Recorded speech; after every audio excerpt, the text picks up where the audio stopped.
Next, head teacher Ruth Perry took her own life after Ofsted rated her primary school in Reading inadequate.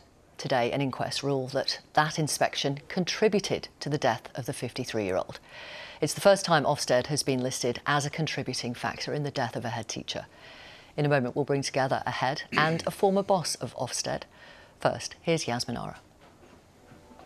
Ruth Perry, a much-loved sister, wife and head teacher. Today, after an 11-month wait, Ruth's family heard a coroner's verdict that found an Ofsted inspection likely contributed to her death. Ruth Perry was a head teacher at Caversham Primary School in Reading. In November 2022, the school's inspector at Ofsted conducted an inspection. Caversham School was downgraded from outstanding to inadequate due to safeguarding concerns. Witnesses said that they had never seen Ruth so distressed and that the inspector was mocking and unpleasant. Ruth was not able to discuss the inspection with anyone and had to keep it all confidential. Her mental health was set to slide. She took her own life in January. Today, the coroner listed some of the causes for Ruth's death. She said that while the outcome of the inspection was a part of this, it was not the only cause, highlighting 4 areas of concern, including the way the current Ofsted system allows for the single-word judgment of inadequate. The inspectorate has come in for a lot of criticism after Ruth Perry's death. The National Association of Head Teachers said they had raised the alarm about how Ofsted conducts inspections in 2018.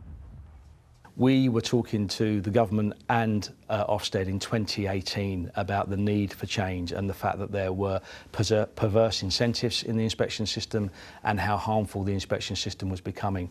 This is a tragedy that didn't need to take place if government and the inspectorate had listened earlier on. As a brand, I think Ofsted is in some difficulty now. It is associated with harm to school leaders, and that comes in the inquest as well. Last month, Amanda Spielman, the Ofsted chief, made this comment on Ruth's case to the BBC. There was a very sad case in the spring which has been used as a pivot to try and discredit what we do. Mr Whiteman says that Amanda Spielman's leadership has been called into question. We've been disappointed in the response of Ofsted to these whole tragic circumstances, when it's been very clear for over 5 years that things needed to change to protect school leaders and their staff. Today, Miss Spielman apologised for the distress that Mrs Perry undoubtedly experienced as a result of our inspection. Ofsted said they were making several changes to help reduce pressure felt by school leaders. For some, this is seen as a watershed moment for Ofsted and that systemic changes are needed. But according to Sam Friedman, an education expert, Ofsted has helped improve children's schooling. We had far less accountability of schools in the days before Ofsted. We have fewer very poor schools, particularly in lower income areas, and we did before in the 1970s and 1980s. So from that point of view, there's definitely been an improvement as a result of having regular inspections. Few doubt the value of holding teachers to account for the performance of their schools. But for some, this case has raised questions about how best to do so. Ruth Perry's death is a tragedy and could yet be a turning point for the way schools are inspected. And the Department for Education says it's worked closely with Ruth's family as well as with Ofsted to introduce key reforms, and that it will look closely at the coroner's recommendations to consider further changes. Let's speak to a former Chief Inspector of Schools, Sir Michael Wilshaw, who ran Ofsted in England between 2012 and 2016. He's also a former head.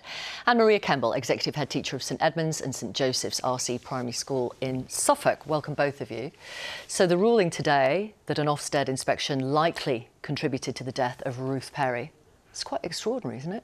It is extraordinary. And the first thing I want to say is I want to convey my deepest sympathies to the family of Ruth Perry. It's been a very distressing case, and my apologies on behalf of the organisation Ofsted itself for making the mistakes that the coroner highlighted. Why do you feel you need to apologise for an organisation you haven't run for 7 years? Well, because I value Ofsted. I was 30 years a head teacher working in challenging areas in London, and I agreed to go to Ofsted because it had helped and supported me to challenge mediocrity in the schools that I led. And if you speak to to head teachers up and down the land, most of them will say the same things. They accept accountability. They accept that there has to be an organisation like Ofsted to hold schools and head teachers to account. And that they will also recognise that Ofsted, as already been said, has made a big difference to standards in English schools. You can see that from the latest PISA results, for example. Yes, which came out yesterday. Maria, do you accept that you have to be accountable as a head teacher? Oh, absolutely. And I don't think there's a head teacher in the land that wouldn't accept that. And, you know, Ruth Perry herself accepted that schools needed to be accountable to the community they serve. We're a public body. We spend a lot of public money, so we need to make sure we're doing it to the best of the children that we How do you teaching. react to this verdict today? I'm pleased that the family have been vindicated in everything that they had said, and that actually the shortcomings have been highlighted. I think that was absolutely needed, but it's just so terrible, and I can't imagine how her family feel, how the school community feel, and the impact that it has had on all of them. What needs to change, if anything, in terms of inspections in the light of today's ruling? Well, I think Ofsted has got to listen. It has to make judgments on the basis of what head teachers who are responsible for school improvement are telling them. And I learnt that lesson very early on as Chief Inspector when I was at Ofsted, because I tried to raise the bar by saying that satisfactory was no good and that schools needed another judgment of requires improvement, and I wanted all schools to get to good as soon as possible. As soon as I did that and raised the bar and challenged the schools to do better, they looked very closely at what Ofsted was doing. And the unions were saying quite clearly, well, OK, physician, heal thyself. There are too many inspectors that are not good enough to make their judgments on schools. And I had to, in the first few years of my tenure, remove quite a lot of inspectors. Something like 40% of the workforce had their contracts terminated. So it's really important, I think, that Ofsted listens to what head teachers are saying about inspection.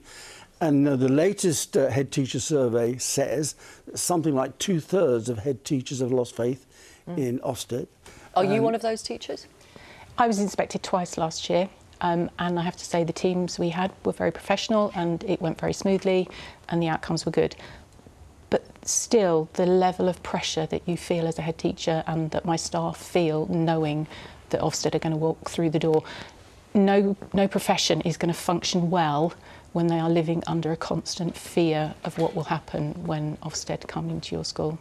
I mean, it's not a constant fear, though, is it? It absolutely is. Is it? Yes, because you know that you are going to be inspected within a certain time frame.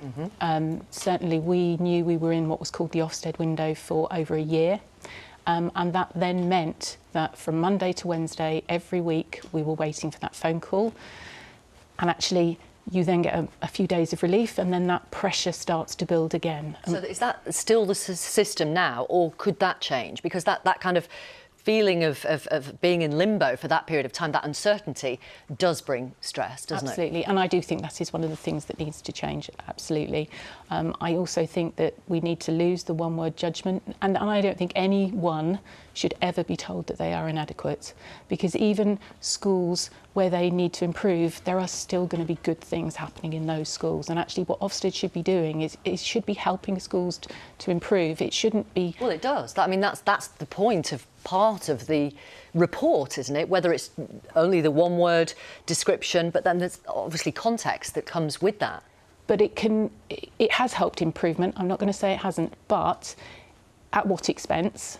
And actually, there must be a better way whereby we can actually have a professional dialogue with people who can help us as head teachers to improve our schools.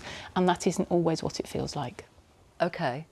How do you... I mean, obviously, you're not in this organisation anymore, but is that a fair criticism of it? I think Ofsted has got to look at itself. It's got to look at the quality of its inspection teams and its lead inspectors.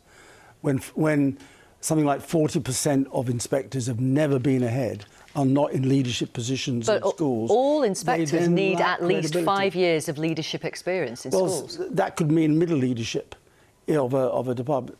The focus of Ofsted now is looking at the curriculum, and therefore you have middle leaders, heads of department basically, who are going into schools and making judgments on the basis of inspecting 2 or 3 departments on the overall quality of a school.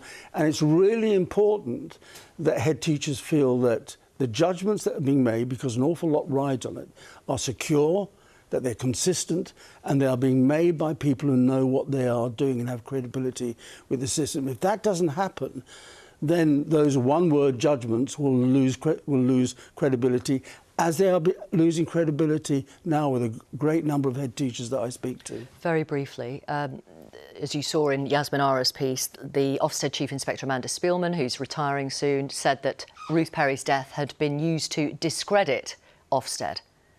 Do you agree with her? No, I don't, and I think that was a horrific thing to say, actually. I think Why? It showed a complete lack of sensitivity to the experience of that school community and to her family. And I think Ofsted have done themselves no favours by not actually acknowledging the shortcomings and actually just saying sorry properly. Very briefly.